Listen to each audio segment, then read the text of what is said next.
सत्य धर्म का जो अर्घ है उसका अर्थ समझेंगे। ओम नमः शिदेव्यः, ओम नमः शिदेव्यः, ओम नमः शिदेव्यः। बोले महावीर भगवान की, आचार्य गुरु विद्यासागर जी महाराज की। कठिन वचन मत बोल, पर निंदा अरु झूठ तजो, साँच जवाहर खोल, सत्यवादी जग में सुखी। जो सत्य धर्म का पालन करता है उसके लिए ध्यान रखना पड़ता है कि सत्य का पालन करते हुए हिंसा ना हो जाए, क्योंकि सारे व्रतों का पालन अहिंसा धर्म का पालन करने के लिए होता है। सत्य इसलिए बोला जाता है किसी का अहित ना हो जाए, किसी को कष्ट ना हो जाए, इसलिए असत्य का त्याग करते हुए सत्य व्रत का पालन करते हैं। कठिन वचन मत बोल, कठिन वचन बोलना भी असत्य ही है। कठिन वचन का अर्थ है जिसमें किसी को दुख हो जाए, दुख पहुंच जाए। कटु वचन जो कि तीर के समान अंदर हृदय को चुभ जाए, ऐसे कठिन वचन मत बोल। पर निंदारु झूठ तज, निंदा करना भी आचार्य ने कहा है, निंदाकारक वचन भी झूठ ही है, क्योंकि निंदा करने से सामने वाले को पीड़ा होती है, कष्ट पहुंचता है।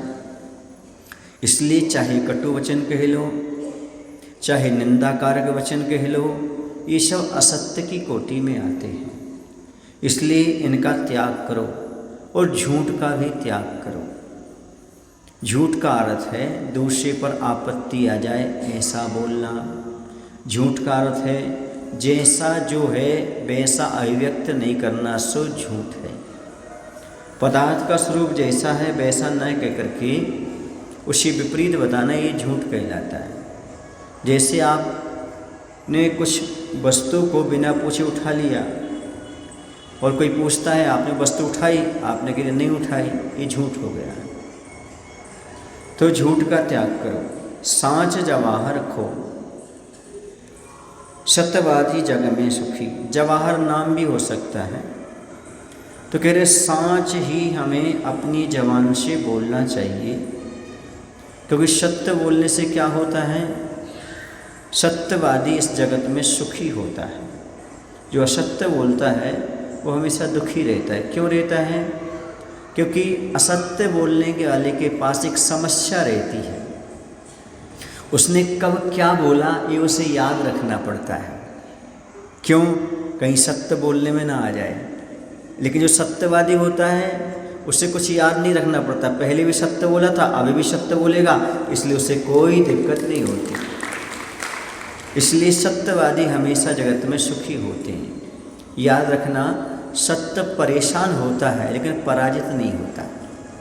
इसलिए सत्यवादी देखने में लगता है कि वो परेशान हो रहा है, लेकिन अंत में विजय तो सत्य की होती है, कभी असत्य की विजय नहीं हुआ करती है। इसलिए हमेशा सत्य वचन बोलना चाहिए। सत्य वचन बोलने का अर्थ है हित मित प्रिय वचन बोलना, जो सबके हितकारी हों, परिमित हों और प्रिय लगने वाले हों, ऐसे वचनों का बोलना ही सत्य कहलाता है। यदि आप कटु वचन बोलते हैं, लोगों को अप्रिय लगते हैं, तो वह असत्य की कोटि में आते हैं। और जिसमें किसी का घात हो जाए, कष्ट पहुंच जाए, वह सत्य भी झूठ कहलाता है। लेकिन जिसमें किसी का कष्ट दूर हो जाए, किसी की आपत्ति टल जाए, ऐसा झूठ भी सत्य कहलाता है। इसलिए सत्य का व्यापक मायना है। बोलने का नाम मात्र सत्य नहीं है, बल्कि बोलते समय किसी को कष्ट ना पहुँचे इसका ख्याल रख के बोलना ही सत्य कहलाता है। अब यहाँ कह रहे हैं आगे, सत्यवादी जग में सुखी होता है। यदि अपने जीवन में सुखी होना चाहते हो तो आज से ही झूठ का त्याग कर दो, झूठ का सहारा मत लो। झूठे व्यक्ति वर्तमान में लगता है सुखी हैं लेकिन कालांतर में दुखी हो जाते हैं, और सत्यवादी लगता है वर्तमान में दुखी हैं पर आगे सुख को प्राप्त करते हैं। इसलिए जीवन में हमेशा सुखी रहना चाहते हो, झूठ का त्याग, असत्य का त्याग करके सत्य को अपनाने का प्रयास करो। तो सत्यवादी जग में सुखी हुआ करते हैं, वो अपने आप में भी सुखी रहते हैं और दूसरे व्यक्ति की नज़रों में भी सुखी रहते हैं, क्योंकि झूठा व्यक्ति कभी भी सुखी नहीं होता और न सुखी हो सकता है। सत्य के मार्ग पर चलकर ही सुख प्राप्त किया जा सकता है। इसे सत्यवादी बनो, हमेशा सुखी रहोगे। उत्तम सत्य व्रत पालीजे, पर विश्वास घात नहीं कीजे। साचे झूठे मानुष देखो, आपन पूत सुपास न पेखो। उत्तम सत्य व्रत पालीजिए। उत्तम सत्य व्रत, व्रत माने व्रत, व्रत को पालीजिए, व्रत का पालन कीजिएगा। उत्तम सत्य व्रत का पालन कीजिएगा, पर विश्वासघात नहीं कीजिए। कभी किसी के साथ विश्वासघात मत करो। विश्वासघात करना भी असत्य ही है, और विश्वासघात नहीं करना सत्य है। कभी कभी हम धोखा दे देते हैं, धोखा देना भी असत्य है। और सरलता के साथ रहना, सामने वाले के साथ विश्वास पात्र बनकर के रहना, यह सत्य की पहचान है। इसलिए कभी जीवन में भूल करके भी किसी के साथ विश्वासघात नहीं करना चाहिए। विश्वासघात भी असत्य में ही आता है। यदि आप सत्यव्रत पालन करना चाहते तो विश्वासघात से बचो, क्योंकि सामने वाले ने आप पर विश्वास किया था और आपने उसके साथ घात कर दिया, ये भी आपका झूठ ही सिद्ध हुआ। साचे झूठे मानुष देखो। इस संसार में सच्चे और झूठे मानुष देखने का प्रयास करो। फिर आपन पुत्र सुपासना पेखो। फिर ये मत देखो ये अपना पुत्र है किसका पुत्र है। समझ गए ना? क्योंकि ऐसा हुआ था, अभी आगे आएगा, कि अपना पुत्र देख करके क्या हुआ, माँ भी उसका सपोर्ट कर जाती है, झूठ का सपोर्ट कर जाती है। बसु राजा की माँ, समझे ना, और इसकी पर्वत की माँ, ये सपोर्ट कर जाते हैं झूठ का। इसलिए वहाँ पर क्या नहीं करना, आपन पुत्र सुपासना पेखो। और पेखो तिहायत पुरुष साँच को, दरब सब दीजिए। अच्छी तरह से परीक्षण करके क्या करना है, सच्चे पुरुष को सब कुछ दे दो, सारी द्रव्य दे दो, लेकिन झूठे व्यक्ति को कभी कोई चीज़ देने का प्रयास मत करो। क्यों? क्योंकि मुनिराज शावक की प्रतिष्ठा साँच गुण लख लीजिए। मुनिराज और शावक की प्रतिष्ठा किस पर आधारित है? सच्चे गुण पर।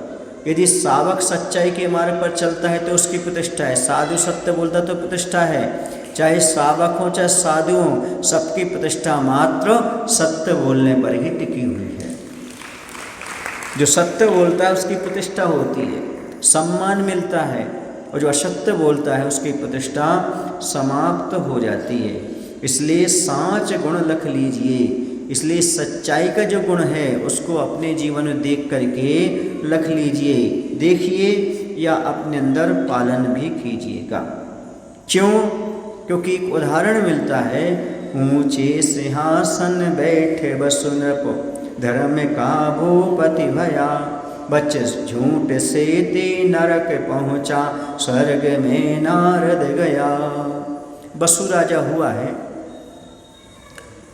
उनके क्षीर कदम्ब नाम के गुरु थे, और वो जो गुरु थे वह इसके पिताजी थे।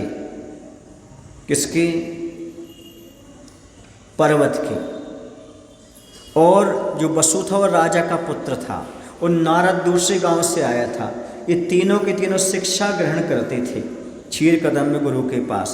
तो उन्होंने ये पढ़ाया था कि सुनो, अजीर्यष्टव्यम। अजीर्यष्टव्यम का अज का अर्थ होता है जिसका पुनः जन्म ना हो, और अज का अर्थ बकरा भी होता है। तो उन्होंने कहा जिसका पुनर्जन्म ना हो, ऐसे 3 साल पुराना धान हवन करना चाहिए पूजन में। उसने अब उनका तो दीक्षा लेके अपने कल्याण के मार्ग पर बढ़ गए वो, लेकिन जो ये था कौन, पर्वत उसका फिर गुरु बना, क्योंकि ये चले गए तो उसका पद उसको मिल गया। तो पर्वत पढ़ाने लगा सबको कि बकरे को होम करना चाहिए। तो नारद ने आकर के कहा तुम ये गलत कह रहे हो। तो उसने कहा नहीं, मैं गलत नहीं कह रहा हूँ, एक काम करते हैं दोनों के दोनों, जो गलत निकलेगा उसकी जीभ काट दी जाएगी। अब माँ के पास गए तो एक बार कभी उधार वचन रखा था, सो क्षीर कदम की पत्नी जो थी ना इसकी, पर्वत की माँ, वो वसु के पास गई। वसु राजा बन चुका था उस समय। उससे कहा हम आपसे वचन लेते हैं, पहले हमारा उधार रखा है, आपको हमारे बेटे का पक्ष लेना पड़ेगा। तो माँ ने अपने पुत्र के कारण क्या लिया, ऐसा कहा, और वसु राजा ने भी उसका पक्ष ले लिया और कह दिया हाँ यही अर्थ होता है उसका, क्या अजमाने बकरा होता है, बकरा की क्या होम करना चाहिए, ऐसा कह दिया। सुनिए ना, तो सिंहासन पर बैठा था वो वसु राजा। उसका सिंहासन कैसा था, वो सबको बुद्धू बनाए था, नीचे स्फटिक मणि के पाए लगाए था और सिंहासन में बैठा था। दुनिया को ऐसा लगता है अधर में है, सत्यवादी है तो अधर में है, क्योंकि स्फटिक मणि दिखती नहीं ना ऐसा। लेकिन उसने झूठ बोल दिया और पर्वत का पक्ष लिया तो उस सिंहासन सहित धस गया, जमीन में धस गया और मर करके नरक गया। और जो नारद था, नारद ने सही कहा था, वो स्वर्ग गया, बच झूठ से ती नरक पहुँचा, स्वर्ग में नारद गया। तो वसु राजा कहाँ गया, वह नरक गया। वसु सेती, झूठ सेती नरक पहुँचा, वह नरक में गया। वचन झूठे बोलने से नरक गया और स्वर्ग में नारद गया। ये उसकी कहानी थी। तो समझें, अपने जीवन में कभी झूठ नहीं बोलना। झूठ बोलने वाले नरक जाते हैं और सत्य बोलने वाले स्वर्ग जाते हैं और वर्तमान में सुख का अनुभव करते हैं। बोलिए महावीर भगवान की जय।